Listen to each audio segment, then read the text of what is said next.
He was 19 years old when the bullets came, 21 of them, and in the final seconds of his life, Christopher Lamont Bender did something that would define him more than any song ever could. He used his body as a shield. But before that blue Mercedes became a crime scene, before the hooded figures emerged from the darkness, there was a voice that made grown men cry in church, a voice that landed a $500,000 record deal, a voice that was just beginning to reach the world when the world decided it had heard enough. This is the story of Chris Bender, a tale of gospel roots and R&B dreams, of chart success and street violence, of a young man who sang about love while navigating a world that showed him none. If you love uncovering hidden legends like this, don't forget to like and subscribe to Legends Underrated and tell me in the comments, where in the world are you watching from? August 2nd, 1972, Brockton, Massachusetts. The housing projects weren't the kind of place you saw on postcards, but they were home. Andrew worked construction. Betty Ann was a nurse's aide. Together, they raised 6 children, and Christopher, their youngest, was the baby everyone protected. The Benders were church people. Every Sunday, young Christopher would watch the choir with wide eyes, his small voice humming along to hymns he couldn't yet read. Then came the day that changed everything. He was 10 years old when he volunteered to sing. He walked to the front, this skinny kid from the projects, and began Amazing Grace. The first notes were soft, tentative, but then something happened. His voice grew, filled the room, wrapped around every person in those pews. Grown men cried. His own family sat there in tears, witnessing something they couldn't name but knew was special. That voice didn't just sing words, it told stories. It carried pain and hope in the same breath. And everyone who heard it knew this child was meant for something bigger. Christopher's world was filled with sound. Michael Jackson's moonwalk on grainy television, Prince's falsetto from the radio, Sam Cooke's smoothness, Marvin Gaye's soul, New Edition's harmonies, all of it soaked into his bones. He wasn't just listening, he was studying, becoming. At 12, he met a studio owner who saw something in the church kid with the golden voice. He taught Christopher how to control that instrument, how to breathe, how to make a note linger just long enough to break a heart. It was Christopher's first taste of what being a professional could mean. At 14, he formed a group with his brothers and cousins. They recorded at local studios, playing small venues where the crowd knew your name before you sang. It was real. It was raw. But Christopher knew it wasn't enough. He had that voice. He had that drive. And his hometown, for all its love, felt too small. 16 years old, everything accelerated and everything started to fracture. Christopher got expelled from high school for fighting. A young man caught between two worlds, trying to be an artist while navigating streets that didn't forgive mistakes. He made a decision that would change everything. He went to New York City. New York in the late 80s was electric for young R&B talent. New Jack Swing was exploding.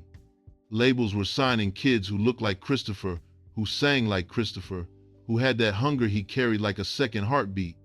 He met a manager who saw potential and knew how to package it. Doors opened, and in 1989, at 16, Christopher Lamont Bender signed with Epic Records. His first album, self-titled, was supposed to be his introduction to the world. The lead single, Baby Girl, had smooth production that made radio programmers lean in. But something went wrong. Limited release, no video. His manager would later say it bluntly, it didn't sell. The record didn't sell anything. For most artists, that's the end. But Christopher wasn't most artists. Epic dropped him. It should have felt like failure. But in 1991, another label came calling with an offer that made his hands shake. $500,000, 7 albums. not 1-7. They believed in him when others had walked away. This was his second chance, and he wasn't going to waste it. The album was called Draped. The production was tighter, more polished. Christopher's voice had matured that blend of vulnerability and confidence that made great R&B singers unforgettable. The lead single, I Knew, dropped like silk on radio waves. It was the kind of song that made you stop and just listen. I Knew climbed the charts. It peaked at number 43 and stayed for 10 weeks. 10 weeks of Christopher's voice coming through car speakers across America. For a 19-year-old from the projects, it must have felt like vindication, like proof that the voice everyone heard in church wasn't just special, it was undeniable. Stories like these are why I built Legends Underrated. If this story is hitting you so far, tap like and stick around by subscribing for more untold legends. The follow-up single reached number 68. The album itself hit number 92. These weren't stratospheric numbers, but they were solid, the foundation you built careers on. Christopher had momentum. He had a label behind him. He had 6 more albums waiting to be made. But while he was recording, performing, building something, shadows were gathering back home. Because you can leave the streets, but sometimes the streets don't leave you. There was a guy people called Sticks. The nickname carried weight, the kind that made people step aside when he walked into a room.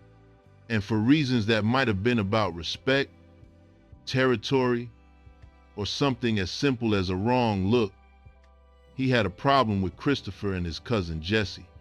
2 weeks before November 3rd, they went to a house party. It should have been normal music, friends, but Sticks was there.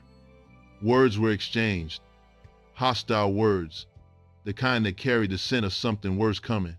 Christopher and Jesse left knowing something had shifted.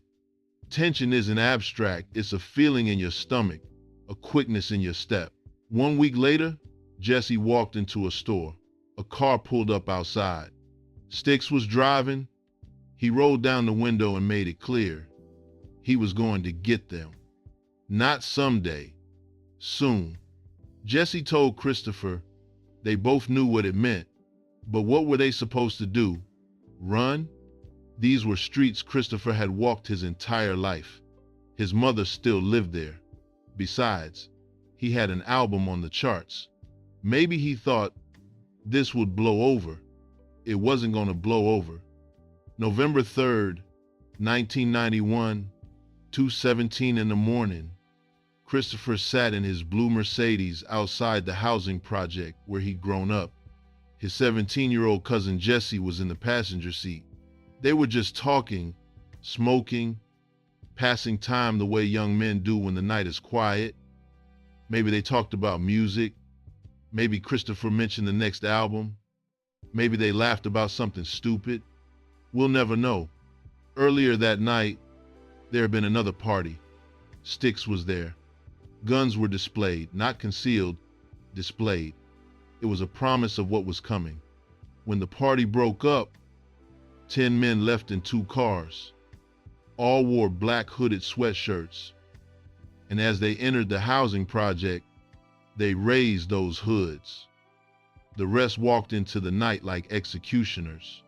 Christopher and Jesse never saw them coming. 3 hooded figures emerged from the darkness. The first shot shattered the silence at 2:17 a.m. Then came the rest. 21 gunshots in total, fired into that Mercedes from multiple angles. The sound must have been deafening, a percussion of death that woke the entire project. But in those impossible seconds, while metal tore through metal and chaos consumed everything, Christopher Bender did something extraordinary. He moved between the bullets and his cousin. He took the shots meant for Jesse. He became a shield. Jesse survived without a wound. Christopher was hit 5 times. 4 bullets in his torso, 1 in his elbow. He was rushed to the hospital, but the damage was catastrophic. The voice that had made people cry in church, the voice reaching radio audiences across America, fell silent. Christopher Lamont Bender was pronounced dead, 19 years old, his album still on the charts. 6 albums left on his contract, 6 albums that would never exist. On November 9th, 500 people attended his funeral. The minister's eulogy was a plea: shun drugs, shun violence, don't let this be your story too. But the story wasn't over. One shooter was convicted of second-degree murder. He served less than 2 decades and walked free in 2008. The other sticks got first-degree murder and life without parole. He'll die behind bars. But no sentence restores the voice that was silenced. This twist shocked the music industry, and everyone who'd heard "I Knew" on the radio thinking this kid was just getting started. And if you never want to miss stories like this, make sure you're subscribed to Legends Underrated, and don't forget to like the video if this story moved you. Here's what really haunts me. Christopher didn't just die young. He died right as he was proving everyone right. The people in that church, the manager who got him signed, the label that offered $500,000, they all saw something, and they were all correct. I Knew spent 10 weeks on the charts. That's not luck. That's talent connecting with audiences. That's a voice people wanted more of, and they would have gotten it. There would have been a second single that climbed higher, a second album that charted better, tours, collaborations, evolution. Christopher Bender could have been one of the defining R&B voices of the 90s. Instead, he's a footnote, a what-if, a name that makes older music heads pause and say, "Oh man, I remember him." What happened was 21 bullets at 2:17 in the morning. What happened was street beef that ended a musical career. What happened was that talent isn't armor. Success isn't protection. Being special doesn't make you bulletproof. Christopher Lamont Bender was born August 2nd, 1972. He died November 3rd, 1991. In between, he sang in church and made grown men cry. He got a record deal at 16. He landed a $500,000 contract at 19. He put a song in the top 50. He shielded his cousin from gunfire in his final moments. 19 years. That's all he got. But that voice is still here. Draped is still out there. I Knew still plays.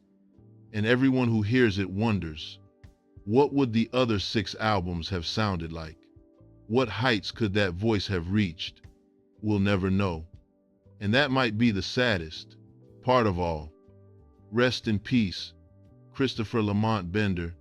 The world didn't deserve your voice, but thank God we got to hear it, even if it was only for a moment.